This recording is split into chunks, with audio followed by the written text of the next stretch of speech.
सब देखने और सुनने वालों की खिदमत में मोहब्बत भरा सलाम। जवेद इकबाल चीमा साहब हैं हमारे साथ मैनचेस्टर से। चीमा साहब का मेरा ख्याल हर दफ़ा तारफ़ करवाते हैं, मजहबी स्कॉलर भी हैं, सियासत को भी समझते हैं, इंटरनेशनल हालात में भी काफ़ी गहरी नज़र है। चीमा साहब, ये ट्रम्प साहब बड़े ज़हनी तौर पे परेशान है, क्या हुआ अब? जी, वालेकुम रहमतुल्लाहि वबरकातुहू। तमाम मेरे और आपके सुनने वाले नाज़रीन की खिदमत में भी आदाब। वालिद साहब, बड़ी दिलचस्प सूरत हाल पैदा हो चुकी है। जी। हम अपने आप को रोकते थे कि पाकिस्तान में काफ़ी गद्दार हैं, पाकिस्तान में काफ़ी एजेंट हैं, इसराइल के भी एजेंट हैं, इंडिया के भी एजेंट हैं और वो फसाद फैला रहे हैं। तो अब पता चला है कि अमेरिका भी किसी से कम नहीं है, वहाँ भी गद्दारों और एजेंटों की कमी नहीं है। यानी वहाँ जो बड़े दो इस वक्त राइट हैंड ट्रम्प के पकड़े गए हैं, वो पकड़े क्या गए हैं जो अखबारों में आ चुका है।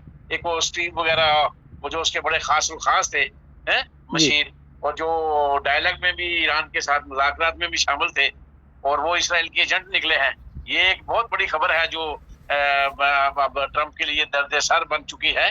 और इससे पहले जितनी भी वो जंग में ईरान ने जो इनको मारा पीटा है या जलील किया है, पूरी दुनिया के अंदर रसवा किया है, या यूरोप के सारे मुल्कों ने जो इसको रसवा किया है, इसका साथ न दे के, और उसके ऊपर मैं बाद में बात करता हूँ।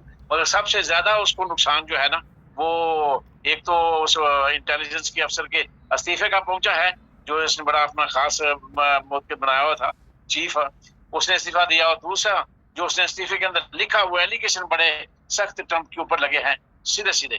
और ट्रम्प की लाइफ जो है ना, मैं समझता हूँ पॉलिटिकली तबाह हो गई है। और आज जो दो कट्टा खुला है कि दोनों उसके बड़े राइट हैंड, जिनको जनरल आसिम मुनीर भी उन्हों को सीढ़ी बना के ऊपर चढ़ा था ट्रम्प से मुलाकात के लिए, लॉबिंग उन्होंने की थी, तो वो इसराइल के एजेंट निकले हैं। तो ये बहुत बड़ी खबर है ट्रम्प के लिए। अब इससे ज्यादा उसने और क्या हार्ट अटैक ही होना है उसको, और क्या होना है? जो जितना उसको ये पहुंच चुका है, मैं कहता हूँ बड़े हौसले वाला है कि अभी तक वो जिंदा है। चीमा साहब, आप बड़ा हौसला। अच्छा चीमा साहब, ईरान में भी नहीं, वो देखे ना, मैं ये तो जिंदगी मौत खुदा का है, मैं उसको बुरी तरह मारना, मैं कहता हूँ कि ज़हनी तौर पे इतनी फ्रस्ट्रेशन जो ईरान ने दी थी, उससे ज्यादा तो उसको अमेरिका में खुद अपने बंदों ने उसको अजियत दे दी है। तो अब इतनी अजियत दिल गुर्दे वाला आदमी ही कंट्रोल कर सकता है। तो बड़े मैं चाहता हूँ दिल गुर्दे वाला है जो अभी तक ट्रम्प अपने आप को संभाले हुआ है, वरना मेरे जैसा बंदा तो कब का गिर चुका होता। चीमा साहब, ईरान में बड़ा जानी नुकसान हो रहा है और अमेरिका बाज नहीं आ रहा, इसराइल बाज नहीं आ रहा। एक तरफ ट्रम्प कहता है कि मैं बात किससे करूं, वो तो सारे मर खप गए हैं। अगर वो मर खप गए हैं सारे ईरान के जितने भी लीडर थे, तो फिर इनका मुकाबला कौन कर रहा है? देखिए मुबारक साहब, बात तो अनएक्सपेक्टेशन की है। आपकी और मेरी भी एक्सपेक्टेशन ये नहीं थी, और दुनिया के दूसरे मुल्कों भी एक्सपेक्टेशन नहीं थी, बल्कि अमेरिका जैसे सुपर पावर की भी एक्सपेक्टेशन ये नहीं थी। सीधी सी बात है। और मैंने आपको पहले तज़किये में कहा था, मैं बारहा, कि ईरान की शिकस्त यहाँ चाइना की शिकस्त होगी। ये बात मैंने आपको बार बार रिपीट की थी। तो इसमें कोई शक नहीं है। अंधी तकलीद हो या खुफिया हो, हिडन हो, ओपन हो, जो भी हो, ईरान के साथ चाइना और रशिया तो किसी हालत में चाहे 1% खड़े हैं, इसमें कोई शक नहीं। क्योंकि ईरान के पास इतनी वो टेक्नोलॉजी नहीं थी वो जाम करने वाली। ये सीधी लोगों को पता है पूरी दुनिया के अंदर कि ये चाइना की टेक्नोलॉजी है जो इस सारे सिस्टम को जाम करती है, और मिसाइल को इस 100 में से जो 10 काम पे लगते हैं, वो उसी का शाखसाना है। तो ये है कि एक्सपेक्टेशन के मुताबिक काम हो तो फिर फ्रस्ट्रेशन नहीं होती, तो एक्सपेक्टेशन के उल्ट काम हो तो फिर फ्रस्ट्रेशन होती है। अब यही फ्रस्ट्रेशन इसराइल को है, यही फ्रस्ट्रेशन जो है ना ट्रम्प को है, कि सोचा कुछ और था, निकला कुछ और है। अब सूरत हाल ये है, आपके सवाल का ये जवाब है कि वो आप क्या कर रहे हैं, तो करना क्या है, मजबूरी में आप मार रहे हैं, वो कोशिश कर रहे हैं कि उनके सारे लीडर जो है ना मार दें। गद्दार तो उधर भी ईरान में बहुत ज्यादा है, मगर मुसीबत यह है वो कंबल छोड़ रहा नहीं है। कि वो कंबल वाली आपने स्टोरी सुनी है ना, कि कंबल तो मैं तो छोड़ता हूँ मगर कंबल मुझे नहीं छोड़ रहा। वो मसला ये हो गया है कि अब क्या पता था कि कंबल की जगह पे बांदर जो है ना वो बह रहा है, तो छलांग लगाने वाले तो ये था मैं कंबल ले आऊंगा, तो कंबल की जगह वो बांदर निकल आया। तो अब वो बांदर ने पकड़ लिया बंदे को। अब वो कह रहा है जब मैं बार वाला बंदा कह रहा निकलो छोड़ो, कहता मैं तो छोड़ रहा हूँ, ये नहीं छोड़ रहा। तो मसला तो यह है कि अब वो फंस गया है। अब फंस गए हैं, उनकी एक्सपेक्टेशन ये नहीं थी कि ये जो कुछ हम जाएंगे मिनटों के अंदर ये तमाशा लगाएंगे, सुप्रीम लीडर को जो है ना वो शहीद करेंगे और बस बात खत्म हो जाएगी। अब उन्हें क्या पता कि एक मारो, दो मारो, तीन मारो, चार मारो, वहां तो सारे जिस तरह इमरान खान ने पाकिस्तान के अंदर एक वर्कर को शोर दिया है, वो लीडर को कुछ नहीं मानते, इसी तरह सुप्रीम लीडर ईरान वाले ने वर्कर को इतना शोर दिया है कि वो खुद हैंडल कर लेंगे। ये सारे के सारे मर भी जाएं तब भी उनको फर्क नहीं पड़ने वाला। ये है सूरत। सर ये बताइए कि वज़ीर ख़ारजा जो अरब ममालिक के हैं उनका भी इजलास हो रहा है, क्या रिज़ल्ट वहाँ से आएगा या आने वाला या आ गया होगा? देखिए मुबारक साहब, आपको याद होगा मैंने अपने तज़किये में कहा था कि आपने सवाल किया था कि ये जंग होनी चाहिए, मैंने कहा बिल्कुल होनी चाहिए। अमेरिका को ईरान के ऊपर हमला करना चाहिए। क्यों करना चाहिए? ये मेरी ख्वाहिश थी कि होना चाहिए, इसलिए कि तज़किया भी था और ख्वाहिश भी थी। ख्वाहिश कभी कभी तज़किया बन जाती है, कभी कभी तज़किया ख्वाहिश बन जाती है, क्योंकि आदमी की ख्वाहिशात कुछ और होती है, ग्राउंड रियलिटी कुछ और होती है। तो मेरी तज़किया था वो ये था कि अगर ईरान के ऊपर हमला करेगा तो मुसलमानों की गैरत जागेगी। मेरा वो तज़किया गलत हो गया। मैं तस्लीम करता हूँ कि हमला तो हुआ, मेरा शौक तो पूरा हो गया, मेरी ख्वाहिश तो पूरी हो गई, मेरा तज़किया तो पूरा हो गया कि हमला होगा, मगर जो मेरी अगली ख्वाहिश थी कि मुसलमानों की गैरत जागेगी, वो नहीं जागी। एक भी मुसलमान मुल्क की गैरत नहीं जागी। ये मैं बात आज तक जो है ना वो वसूख से कह रहा हूँ, और इसीलिए ईरान बार बार इनके ऊपर हमले कर रहा है कि इनकी गैरत इतनी तो जागे कि ये कहें कि भाई हम अमेरिका से तौबा करते हैं, अमेरिका से कहते हैं भाई हम तुम्हारी वजह से हमारे ऊपर हमले हो रहे हैं, तो बराए मेहरबानी यहाँ से निकल जाओ ताकि हमारी जान छूट जाए। अच्छा सर, अब इतनी सी बात अगर अरबों को समझ नहीं आ रही तो मेरे ख्याल में जैसे बगैरत मुसलमानों के हुक्मरानों जैसा बगैरत कोई मान फिर पैदा ही नहीं किया। हम तो कहते हैं कि इस वक्त मुसलमानों के जितने भी हुक्मरान हैं वो बगैरत हैं, वो मुनाफिक हैं, वो एजेंट हैं, वो इसराइल यहूदी के लाबी के चक्कर में हैं, मतलब वो अपने तख्त सिर्फ इक़्तिदार। तो इक़्तिदार बचाना है तो अमेरिका के साथ रहना है। अब इनको पता चल जाना चाहिए था अब तक। यूएई जो भी मैंने बार बार इसके लफ्ज बोले थे आपको कि क्या पिद्दी और क्या पिद्दी का शोरबा, अभी भी ये पुटोसिया मार रहा है। अभी भी वो कह रहा है कि आपने हरबज में हम अमेरिका का साथ देंगे खिलवाने के लिए। और तुम क्या हो, तुम्हारी क्या औकात है, तुम क्यों अपना बेड़ा गर्क कर रहे हो? अब तो समझ जाओ, अरबों को अब तो समझ आ जानी चाहिए कि खुदा वास्ते एक फैसला कर लें कि भाई अमेरिका यहाँ से निकल जाए, हमारी जान छूट जाए।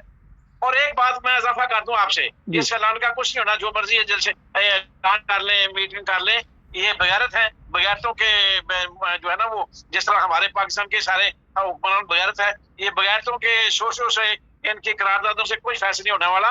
एक बात है वो मैं एज ए मजहबी स्कॉलर आपको बता देता हूँ कि बेशक ईरान डटा हुआ है, बेशक ये सब कुछ आपके नजदीक में अनहोनी हो रही है, मगर एक बात टल है जो मेरे अल्लाह और अल्लाह के रसूल का कानून है, जो बताया हुआ है कि ग्रेटर इसराइल तो बनना है, इसमें तो कोई दूसरी राय नहीं है।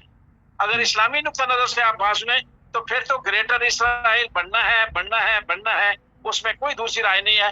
अब ये बेड़ा गर्क इनका आपस में होना है, या ईरान ने करना है, या अमेरिका ने करना है, या इसराइल ने खुद करना है, ये तो बात तय है कि सारी दुनिया से यहूदी इकट्ठे होके इस ग्रेटर इसराइल में जमा होंगे। फिर इन सब यहूदियों का खात्मा भी इसी ग्रेटर इसराइल में होगा, क्योंकि एक जो यूके में रहता है, कोई अमेरिका में रहता है, ये सारे के सारे इसी अपने मुल्क ग्रेटर इसराइल में आएंगे। और फिर उसके बाद इनका जो है ना वो एक एक पत्थर भी कहेगा कि मेरे पीछे यहूदी जो है ना छुपा हुआ है, इसको कत्ल कर दो, उसको कत्ल कर दिया जाएगा। दरख्त भी बोलेगा कि मेरे पीछे एक यहूदी छुपा हुआ है, उसको भी कत्ल कर दिया जाएगा। तो ये एक मामला बड़ा और है। दूसरी तरफ चला जाऊंगा तो बहुत लंबी बात हो जाएगी। ये बात मैंने जिमनी आपके घोषणा कर दी। और जो आपने सवाल किया कि अब फैसला क्या करना, क्या फैसला करना है, अगर ये इस काबिल होते, इनके अंदर शऊर होता, इनके अंदर गैरत होती, अगर तो फिर ये अब तक ये फैसला कर चुके होते कि भाई इस जंग का वो ईरान का मकसद क्या है, समझ जाओ कि वो कहता है कि मैंने किसी को नहीं मारना, खुदा के वास्ते इस अमेरिका से जान छुड़ा लो, तो बात खत्म। तो ये ऐलान कर देते कि भाई यहाँ से निकल जाओ, हमारी जान छूट जाए, तो बात सारे मुल्क में, नहीं दुनिया में अमन भी हो जाता, तो जंग चीमा भी साहब बंद हो जाती और ये चीमा बच भी जाते। साहब सॉरी, इसी पे एक सवाल है। एक तरफ आप कह रहे हैं कि ये जो यहूदी हैं वो अरब ममालिक पे कब्ज़ा कर लेंगे, दूसरी तरफ आप खुद ही उनको मशवरा भी दे रहे हैं कि ये फ़ैसला कर लें, तो जाएं कहाँ? नहीं, वो बात ये है ना कि वो मैं अभी कहूँ कि क़यामत आने वाली है, तो क़यामत कल तो नहीं आ रही है। क़यामत का एक फैसला है ना, इमाम मेहदी का एक फैसला है, ईसा अलैहिस्सलाम का एक फैसला है, वो एक टाइम है, वक़्त है।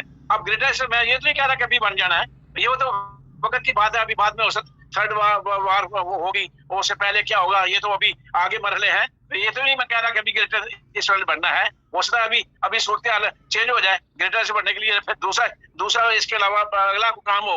जरूरी नहीं है कि अभी ग्रेटर से बन जाए। ये इसलिए मैं कह रहा हूँ कि अभी इनको फैसला करना चाहिए, क्योंकि अभी तो मुसलमानों को, मैं मुबारक साहब ये भी आपको ज़िम्नन बात कह दूं, मुसलमानों को तो ये भी पता नहीं है कि वो इमाम मेहदी को ही ईसा अलैहिस्सलाम समझ रहे हैं, हालांकि इमाम मेहदी और है, वो ईसा अलैहिस्सलाम और है, ये दोनों एक ही चीजें नहीं है। ईसा अलैहिस्सलाम का तो नज़ूल होना है, वो तो उन्होंने पैदा नहीं हुआ, तो इमाम मेहदी साहब ने तो यहाँ पैदा हुए हैं, 40 साल बाद उनको खिलाफत मिलेगी, इमाम बनेंगे वो, तो वो एक अलग बात है, क्योंकि अभी खिलाफत किसी मुल्क में बनेगी तो वहां से काले झंडे वाले निकलेंगे ना। ये सूरत हाल है कि वो एक लंबा प्रोसीजर है, उसके लिए वक्त चाहिए। अभी कोई मुल्क, मुसलमान मुल्क ऐसा नहीं है जिसके अंदर खिलाफत का मुकम्मल सिस्टम हो चुका है। तो अभी तो एक खुरासान बनेगा, फिर उसके एक तख्त-ए-नशीन खिलाफत बनेगी, फिर उसके बाद मिस्र में वो सारा मामला अगला होगा। तो सूरत हाल यह है कि अभी जो बात कर रहा हूँ ना, जो जमीनी हकायक हैं, जो इस वक्त की निस्बत है, वो अरब मालिकों को, मुसलमान मुल्कों को ये कह देना चाहिए, हाथ जोड़ लेने चाहिए अमेरिका से कि खुदा का वास्ता, इज्जत से तुम भी चले जाओ यहाँ से और हमें भी इज्जत से रहने दो। ये है इस वक्त की जो ग्राउंड रियलिटी, वो ये है। बहुत शुक्रिया चीमा साहब का। थैंक यू वेरी मच जी। ये थे जी जवेद इकबाल चीमा साहब। और आजकल इमाम मेहदी के बारे में बड़ी बातें हो रही हैं, कुछ ख़वातीन ईरान की हैं, वो भी मेहदी को पुकार रही हैं, और उनकी तस्वीरें भी हम कोशिश करेंगे ऊपर लगा दें। जो ट्रम्प है वो भी पूजा पाठ पे लगा हुआ है, इसराइल भी इसी चक्कर में। देखते हैं क्या होता है। चैनल को सब्सक्राइब करें, जुड़े रहें हमारे साथ।